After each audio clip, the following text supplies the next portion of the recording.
up with that bad boy tuck. I'ma get it how I'm living, I'ma walk the walk. Outline my lines, I rap through thought. I will absolutely take that, ladies and gentlemen. Doing the double over Tottenham. Just what the doctor ordered after an extended international break. Look, mate, it wasn't pretty. Tottenham weren't great, but the truth is they are the second top scorers in the Premier League this season, and we saw out a 1-0 win, ground it out in what was a 112-minute test, and they passed the test, ladies and gentlemen. And in that way, it was very Chelsea. The Chelsea of old, good Chelsea, grinding out a 1-0 win when you need to against your fierce rivals to complete the double, like I said. It doesn't matter that they're not in the best nick, Tottenham.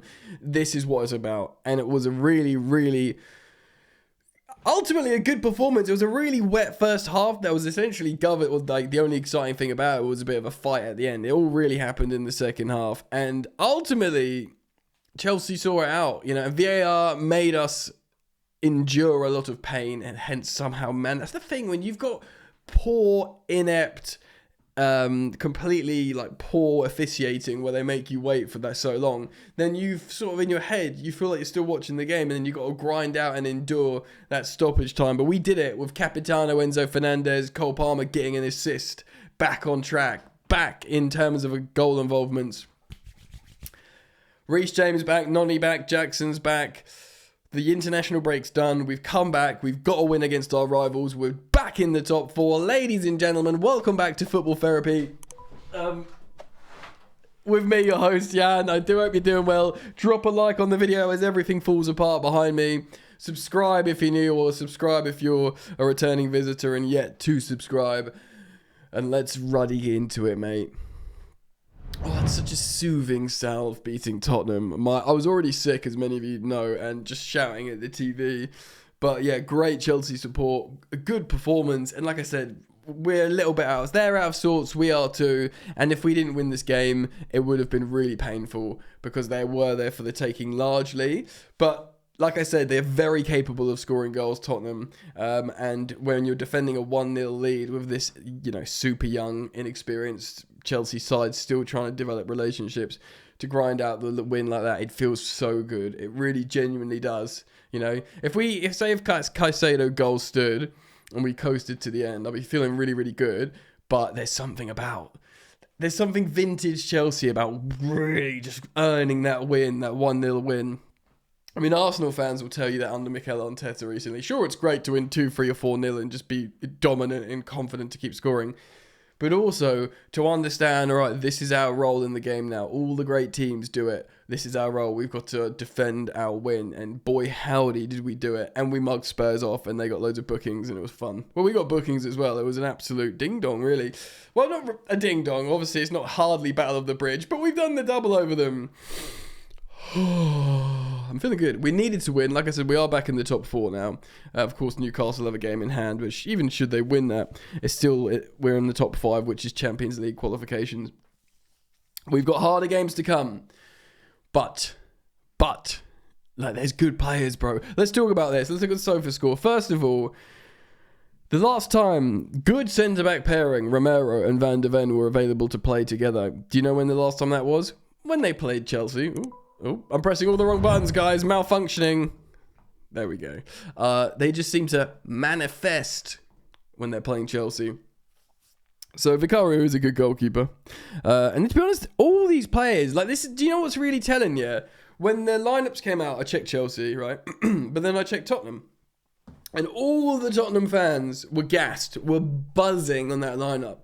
Like they were all super gassed. Yeah, so that was an indicator of because I know Tottenham have got good players. I know had Kulusevski been fit, he would have started. But they looked at this lineup, the Tottenham fans, and they were buzzing, which made me a bit worried. But Bergvall very, very good. Solanke, Son, Odegaard, he's in vogue right now for Tottenham. And we played with Rob Sanchez in goal. And yes, I'm not going to forget about his save at the end.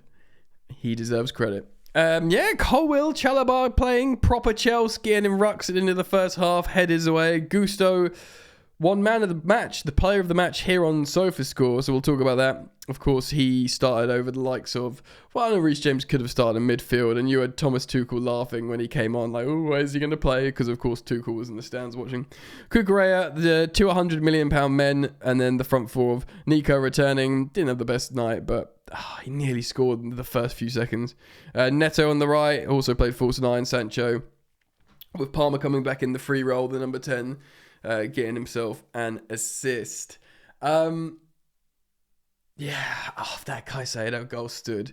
We'll talk about the VAR and all that kind of stuff. Let's quickly look at the game stats. Let's look at both halves firstly, as you can see here on the left-hand side of the screen. In the first half, it was a bit of a stinker, but we did have 0.45 XG and 2 big chances and 6 shots. Not the worst in the world, forcing 2 saves. It all came sort of towards the end of the first half. And in the second half, a little bit more even. Of course, they generated pretty much the same XG as us, but that's because we were leading at that point, and we sort of let them sort of have the ball, really, which really shows confidence in our defending. But ultimately, across the stats, we were worth the win, as you can see here. But it was literally like, right, we're not free scoring at the moment. Let's see if we can defend this against, I know they've been off the boil, but they are the second highest scorers in the league. I know they're down the table, but they score goals. That's what they do. So you'll be frustrated that we couldn't score goals. And again, they've, first choice centre-back pairings back now. So maybe they won't be as leaky as they were. But Jed Spence has been good for them and, whatever. Fine. But, a clean sheet is very, very good, I must say. It feels good. So let's talk about this. Not much happened in the first half, except an argument late doors. Nico Jackson nearly scores in like 55 seconds or something. It hits his shoulder and then he's got a poor touch. It's the thing with Nico. He's good off the bat. He runs a lot, but he's so close to being really good. Like, he always makes the run. He's got a really good interpretation of space. He's always got the gas to keep running as well. And he always puts himself in goal-scoring opportunities, which is a skill in itself. I was saying on my Instagram, at Football Yannick on Instagram, should you want to follow me, I do stories and live streams while we're playing. I was saying, good strikers, and Chelsea should have a good striker, should maybe slightly overperform their XG over the season, over the average. But Nico consistently underperforms, but it kind of also, he gets high XG numbers, so he puts himself in scoring positions. And because he's so young, and if someone said to you, can Nico Jackson get better at this age and with more experience in the Premier League, most people would say yes.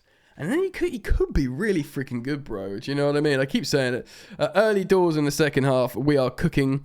Cole Palmer with a beautiful pass to Enzo Fernandez. And the Tottenham defence go asleep a little bit, but the header is amazing from Fernandez across the goalkeeper. The perfect execution of, right, I'm going to win a header here. Some players sort of prang and just head towards the goal, and the keeper catches it, but Fernandez tucks it away, makes it unsavable, and it's a beautiful, beautiful pass from Palmer, who played a lot better in this game. So just what the doctor ordered. And of course, Enzo Fernandez played beautifully for Argentina. He's been tearing it up. So, and then of course, Caicedo has his goals cancelled in the 60th minute. So a lot happens in the next 20 minutes. Of course, Caicedo scores a banger, and this boy only scores bangers. And it took far too long, the VAR and the lines. Semi-automated offside soon come, apparently, but it was 5 minutes. It was a disgrace. Literally a disgrace, The amount of time they took to analyse that.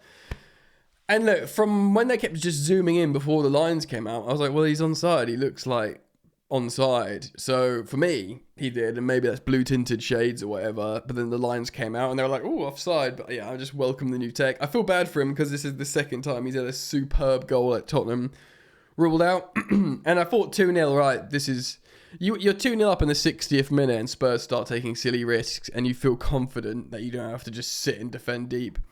Maybe we could have slapped him about a bit, but maybe the game becomes something else and we end up winning 4-3 and it's needlessly whatever, erratic. I actually prefer, I don't always want to win 1-0, but every now and again, I just feel super good to show that we can do it. Again, I know it's a dirty phrase, but the youngest team in the league just to show against a high-scoring team that you can defend a 1-0 lead. That's just a tonic to me, I must say. But lots happens in that. So that happens there, and then it goes back to 1-0. Change is made, and Pape Sarr comes on for Tottenham, and he starts rucking and getting in the head of Caicedo. Scores like a whipped banger, yeah. The commentary team says Rob Sanchez could have done better. I'm not entirely sure. It sort of goes under him and bounces up. Maybe he could, but I don't think it was a goalkeeping howler. Like, look, I don't think Sanchez is good enough for Chelsea, but let's be fair to him and give him credit when he deserves it. And, I don't think he deserves to be slandered for that. But rightly, the goal was cancelled because Caicedo was fouled by the goal scorer. It doesn't matter if it would have been the goal scorer or not in Pape Sarr, but yeah, he fouls him like badly and was given a yellow card. It took so long. So effing long to cancel this goal. So long. Like, way too long. Like, were they trying to see if you... I mean, the commentary team didn't say they were looking at a red... Maybe they were looking at a red card because he was, like, studs on the knee, on the side of the knee. But that's the only thing I can think of because it's the most obvious foul you ever see. That should be like, well, yeah, obviously not. Obviously a foul. That led up to the goal. Cancel the goal. And then, yeah, again, I mean, off the bat, obviously a foul. Cancel the goal and then maybe a yellow card. But maybe they were looking for a red. That's the only thing I can think of. But these two instances with the Caicedo offside and the Caicedo being fouled generated an insane amount of stoppage time for us. And then we see more changes, yeah. So the goal was cancelled. Loads of bookings. Look how many bookings there are on both sides, man. It was very Chelsea-Tottenham towards the end. We see the likes of Matisse Tell and Pedro Porro come on. And then Maresca, he's going for it. He's going for the Chelsea. Obviously, like Madueke's come on for Sancho earlier. But Maresca decides to be a Chelsea manager. And he's like, I'm going to see this out. Yeah? I'm going to Jose Mourinho this. I'm going to, Antonio Conte this or whoever you want. I'm going to shut up shop, Breda. Because he brings on Reece James for Nico Jackson. So a striker for a defender. And then he brings on Dewsbury Hall for Fernandes, which is just legs. But then he brings on Tosin for Palmer, bro. And Palmer was fuming. It's stoppage time, G. I like that because it shows that he cares. The page is reloading apparently, and and so Maresca's like, yeah, I'm going to stink this out now, and I'm, to be honest, bro, like, I'm here for it. And we ended up playing like a back five, and trying to close the spaces. And I was worried at first. I was like, are these guys equipped to do this kind of job, to do this like professional defense job? And to their credit, man, they did it. We saw it out, yeah. And let's talk about player performances. Firstly, we're in the top four, yeah, into the beginning of April. 3rd of April, Chelsea are in the top four above Man City, a resurgent Newcastle, Villa, Brighton. Obviously, Forest. Good luck to them. Good luck to them, provided they don't cost us. They're so far ahead now. All right, excuse me, still a bit sick. So let's run through these player performances then. Jackson, if he scored that goal early doors, very low rating here. He only made 8 accurate passes. Dribble attempts, 0 out of 3. He did hit with the woodwork. He did miss one big chance, but you have to get into that chance. 2 out of 2 long balls, ground duels, he won 2. Lost possession 9 times. I kind of give him a pass because he's been injured for so long. Sancho's a little bit more of like a tricky case. He did an amazing touch to take the ball out of the sky. He forced an amazing save out of Vicario, and he got a key pass. He's kind of okay, really, Sancho. When he came off straight away, head down, runs, no attitude, professional, which I quite like about him. Not all Chelsea players have had that. Obviously, he's desperate to find a home, isn't he? And I think he would, sorry for sniffing, I know it's gross, but I'm just heavily sick still. He's kind of fine, it's, as you can see, he's the lowest ranked. Well, no, he's not. Jackson was, but he was kind of serviceable. Neto played 2 positions. He kind of plays false 9, but most of his touches here are on the right or the left, as you can see. Worked very, very hard. Completed 100% of his passes. 4 or 4 out of long balls. Won 4 out of 9 of his duels, which is kind of fun. Really, like, I mean, crosses is not good enough, but it's not like we've got a big number, conventional 9 to meet them. And 2 key passes, pretty darn serviceable, I'd say. Cole Palmer, the boy, is he back? Well, he got an absolutely stunning assist. He made 2 key passes, which is good. He completed 75% of his long balls. He had a couple of shots on target as well, and won the majority of his ground duels. A really underrated part of Palmer is people think he's this sort of like skinny kid that's just really mercurial and creative, which he is, but to win the majority of your ground duels in a London derby, and he's not like a defender, he's like a, you know, or even like a big tanky midfielder. He's this sort of, you know, kid who shouldn't be winning the majority of his ground duels, but he is. The £100 million men, Caicedo, good, would have been amazing had he got that goal. 90, oh wow, 5 out of 5 long balls. Jeez Louise, 8 out of 9 ground duels, which is what you expect from him. 1 out of 1 dribbles. Yeah, very strong performance from Caicedo. It just would have been amazing had that goal stood. Capitano until Reece came on. Got the goal. Beautiful. He got most of his passes. Crossing, not great. Long balls, not great. So not up to his usual standards. And yeah, maybe not the ground duels, but he gets the ultimate pass because he scored the goal.